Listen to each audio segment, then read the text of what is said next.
Well, what I've noticed most of the time is we always do things that we think is perfect for the dog.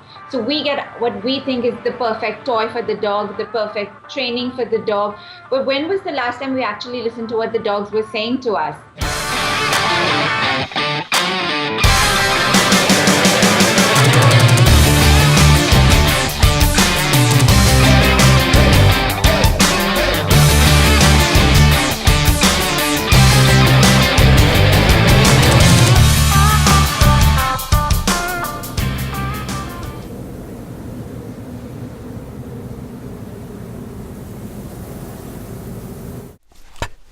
Whose idea was it to do a podcast from a van in November?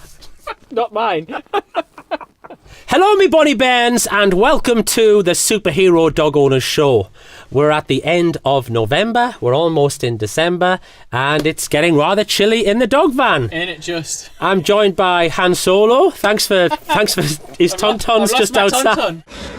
I thought they smelled bad on the outside. Chewbacca's in the back here. No, actually, it's not that cold, but it is chilly enough. But we're here. We're persevering with the podcast from a white van. I think we may decamp and have a little fireside podcast. I think, Alex, that might be an idea. Yeah, great idea. We've got a nice little fire in the new house. So anyway, thanks for joining us. Thanks for checking out the show. If this is your first time, we're not normally this crazy. But thanks to those people who left a review for us last week, Alex. I asked people to go on iTunes and leave a review, and that is what people did as well. So brilliant. That was really nice of them. Thank you, guys. On this week's show, we have another interview. This is our hat trick. So we had Rachel, we had Megan, and today we are speaking to Shirin Merchant. Shirin is India's leading dog trainer. She single-handedly sort of transformed dog training in India, and I absolutely loved interviewing her. She was an absolute charm. She was. And we're going to dive straight into the interview now because I don't want you to miss any of it. So, Alex, please roll the tape. Here it comes. So, my guest today is a dog trainer and a behaviourist who works in Mumbai. She's been credited with single-handedly changing the dog training culture in India, and she's been described as one of the best dog trainers in the world by none other than John Hodgson, which I know personally is a pretty high praise indeed. In 2002, she started India's first canine magazine, Woof. She was the first Indian to conduct training classes, courses for pet dog owners. I could go on for 10 more minutes talking about what she's been achieved, but we better hear from the lady herself. So I'm delighted to welcome to the show Shirin Merchant. Welcome, Shirin. Thank you for having me on the show. No, you're very welcome. You're very welcome. Are you having a good day? What time is it over there? It's about 8 in the evening now. Okay, great. So we're going to dive straight in with the Greyhound round. That's a quick fire round where people can get to know you a little bit better if they've never heard of you before. So are you ready to go off the leash now? Absolutely. Awesome. Okay, first question. Your favourite superhero? Batman. Nice one. Good choice. Would you prefer to walk a pug in the park or a Boston at the beach? Pug in the park. Another good choice. You're doing well so far. Favourite doggy film? Marley and Me. Oh, good one. Okay. Now, I normally ask, do people prefer Indian or Chinese food? But I'm going to ask you, what's your favourite curry? What's my favourite curry? Thai curry. Good one. Oh, excellent. And what's a trick that you like to practice most often with your dog? Well, anything that involves scent work. Ah, cool. Yeah. We love scent work as well. That's awesome. All right, I'm going to give you a 9 out of 10 for those answers. You did really well. Well done. Where did I lose a mark? They're so competitive, dog trainers. Everybody wants to get 10 out of 10 all the time. We touched upon your career in the introduction. But can you tell? I want to go back a little bit further. Can you tell us where it all started for you, Shirin? Where did the love of dogs come from when you were growing up? Well, I was born into a house that had dogs. I think my great-grandparents loved dogs, and my grandmother used to help me smuggle puppies into the house. So it's just in my blood, I guess. I've grown up with dogs. We've had more than 2 dogs at any given point in time. So it was only natural that when I graduated, I wanted to work with animals. So either it was going to be working with dogs or I wanted to work with marine mammals. And coincidentally, at that time, I met my mentor, John Hodgson. So, and that it just, I think the profession chose me. I didn't choose it. Yeah, brilliant. Yeah, I know John well. He had a similar impact on my dog training career as well. So apart from John, was there anybody else who you maybe in your formative years when you were younger who inspired you to work with animals? It's mostly been John all through. Yeah. And there have been people when I studied in England from Moira and other people like Carol, Nelson, all of them used to do working trials with dogs. Yeah. So I used to spend a lot of time with them with their training when they went for competitions, and I think they inspired me hugely. Brilliant. So tell me the story about how you had such an impact on dog training in India. You know, what challenges did you face? Well, when I started, it was about 20 years ago. So when I finished studying in England and I came back into India, the entire culture was about 200 years behind. To make matters worse, I was a woman in a male-dominated field in a country that is highly male-dominated.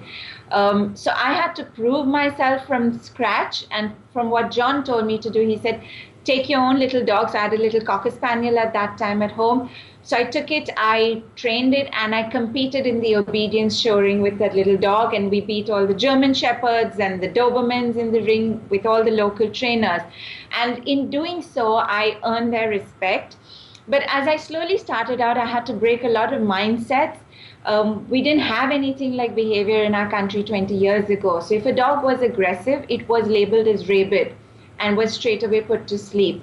So it was very hard for me to break those mindsets. I'm still working at it. It's an ever going on process. But it slowly made a headway. When I run my training courses and I have my students out there now, it kind of the voice is growing larger. We don't need to hit a dog. We don't need to use a choke chain or a prong collar. There are kind of ways of communicating with our dogs. Brilliant.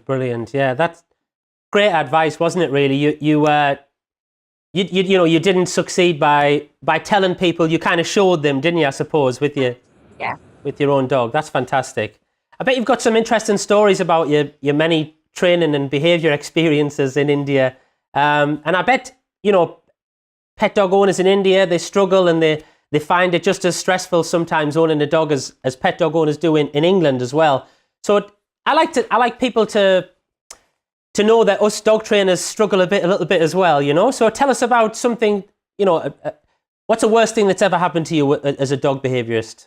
The worst thing that's ever happened to me would have to be when we have to work with the joint family system here in India. Mm-hmm. So I had a case where I had the couple that owned the dog. They came in and they brought their 2 children in, and along with them came the brother-in-law and the sister-in-law, and then the mother-in-law and the father-in-law, and then their uncle and aunt as well. And everybody stays in the same house.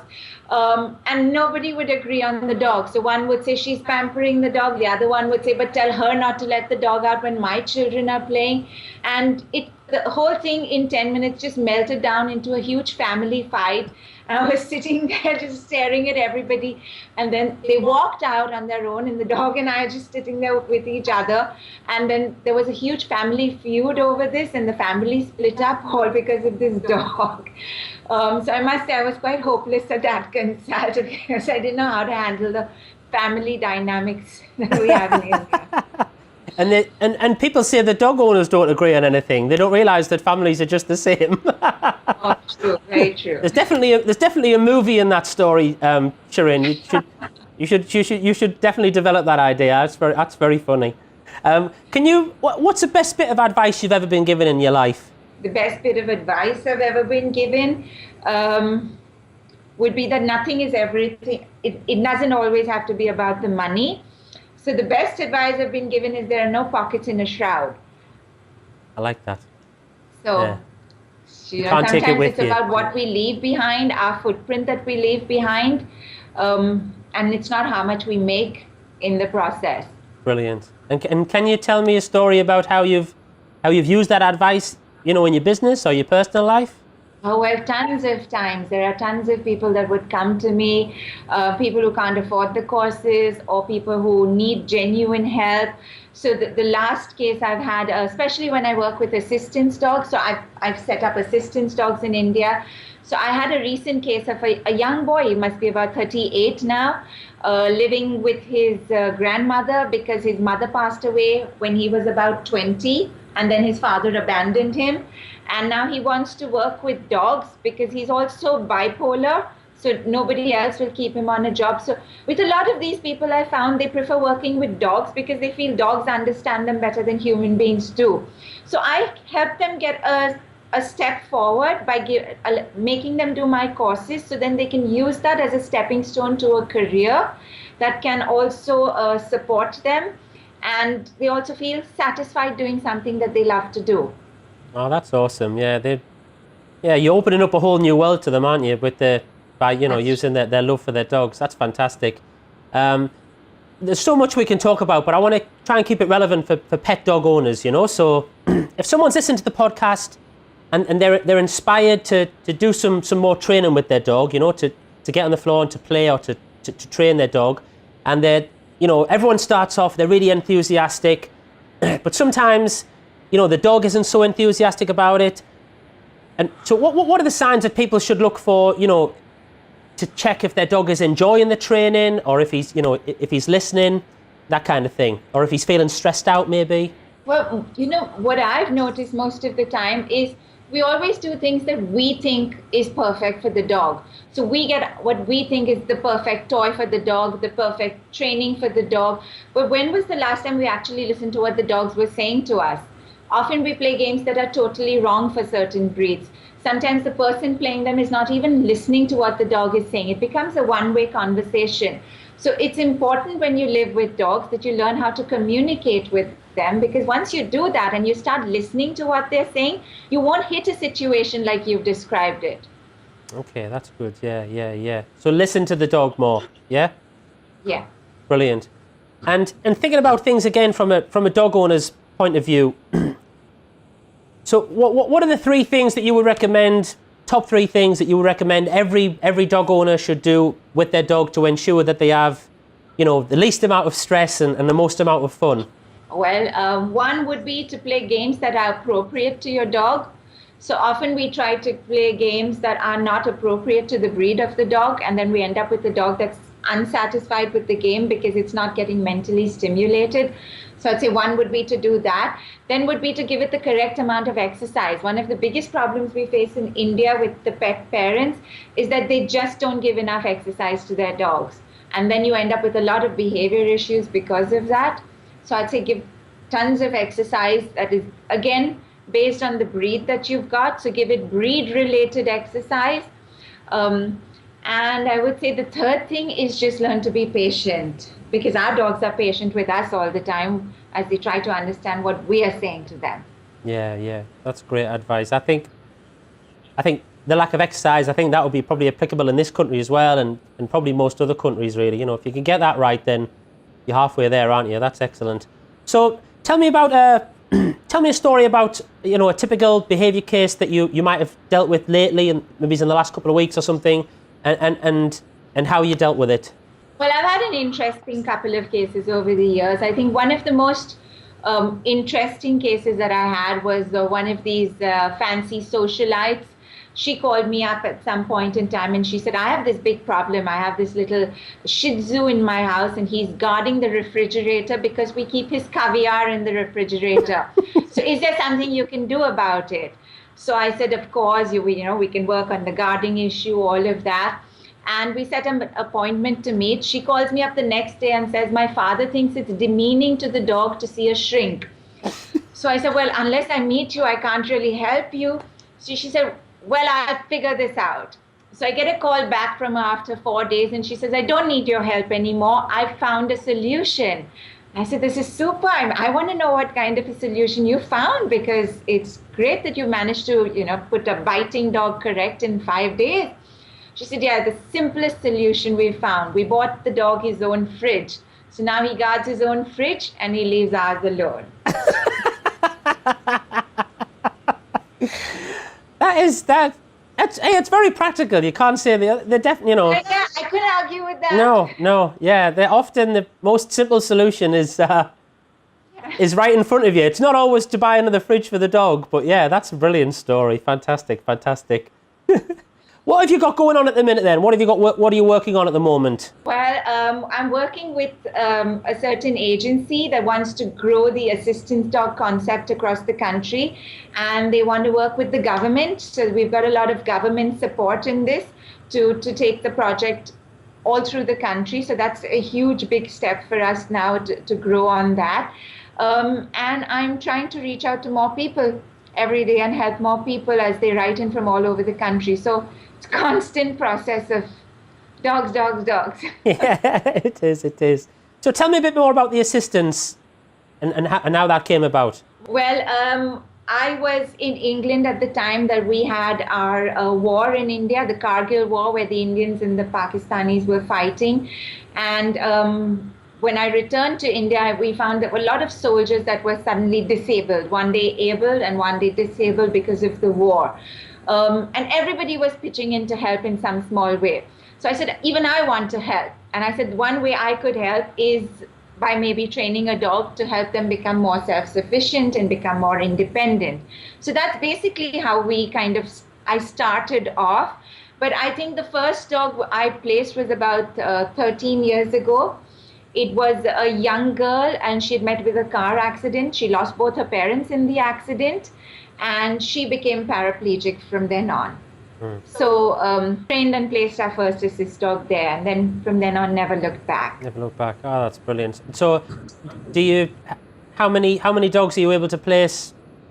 How many dogs come through the training now?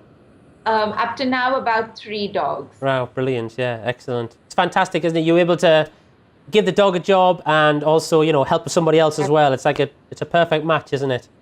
True. So where can people go to find out more about you and your work, Shirin, if they want to? They can come to my Facebook page right now. I do have a website, but because I'm so busy working with dogs, I haven't had time to set it up, but it's shirinmerchant.com. But it's in terrible condition right now. But I do have a Facebook page, yes. Shirin Merchant, so they can visit me there because I really update that regularly. Brilliant. And when you're not, helping with assistance dogs or helping people with behaviour problems, setting up magazines and things like that, how does Shirin Merchant like to chill out and relax? Well, I don't get to chill out and relax. If I'm not doing all that, then I'm driving my kids for either a tennis class or a maths class or making them do their homework. So no chill out time for me. Oh, you're busy, but you seem really happy as well. I am. You can't be unhappy when you work with dogs. No, you're right. You're dead right. It's absolutely fantastic. Shirin, I want to thank you very much for your time today. I really, really appreciate it, and I would love it if you would be able to come on and speak to us again sometime. Would love to. Thank you so much for having me on. Fantastic. Take care of yourself. Thank you. Bye-bye. So, Alex, I know I say this after every time we do an interview, but how awesome was that? Yeah, seriously. Awesome. She's absolutely brilliant, and just a nice person as well. Yeah, totally, like dog through and through, and she knows her stuff.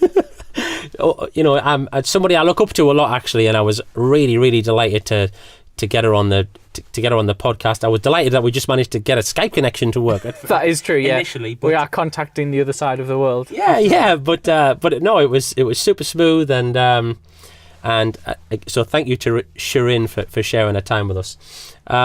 On next week's show, Alex, we don't have a guest for a change. Me and you are just going to have a little bit of banter. Bit of chat, no problem. Yeah. We'll see what the weather's like. We may do Camp to the Fireside. We may do another podcast in a van. We'll just wait and see how we go with that one. But next week we're going to be talking about... I'm going to be talking like a dog trainer next month. Okay. Yeah. Next week I'm going to be sharing some dog training terms that I think people might need to know. Mm-hmm. And some dog training terms that they don't really need to know as well. I was going to say, it's not like you much to be like... No, well, I don't know that many anyway. Well, yeah. So, that's one reason why I don't use very much of it. But there's a couple of things that I think pet dog owners, they could... If they knew about, then it could help them with their dogs a bit more, and help them to have a bit more fun with their dogs. No, I'm not talking about dog psychology or any dog whisperer stuff, anything like that. We're not in any of that kind of carry on. We just, but there's just some simple things. I think if people knew about that, then they'll help them have a bit more fun with their dogs. So that's what we're going to be doing. And having a bit more fun with your dogs is something that I talk about a lot in my book, How to Be a Dog Superhero. If you haven't got a copy, you should definitely buy a copy because you will really enjoy this book. Shirin recently read it. She put a fantastic review on Facebook for me as well. That was really kind of her as well. And she said it was an awesome book, perfect for pet dog owners. So if you don't believe me, believe Shirin, get yourself out there and buy the book. If you join the Inner Circle, then you will get a free copy of my book shipped out to you. And you can join the Inner Circle this month till the end of this month. What are we on now? 24th today, Alex. So you've only got until the end of the month. Whatever day it is. Yeah, whatever day it is, 30 days, 31 days. The end of the month to get to join the Inner Circle and only pay £7 for your first month. Okay, if you want to do that, you should go to www.mydogsuperhero.com/inner circle/offer. Yeah, that offer's going to disappear like a dog fart in the wind at the end of this month. So jump on board. You will not regret it, I guarantee. So that's it from me. That's it from me. Thank you for setting this up again, Alex. No problem. Stick the heating on it. Yeah, let's get the engine on, start warming us back up again. Thank you guys for watching, and we'll see you next week. And if we don't see you through the week, then we'll see you through the window.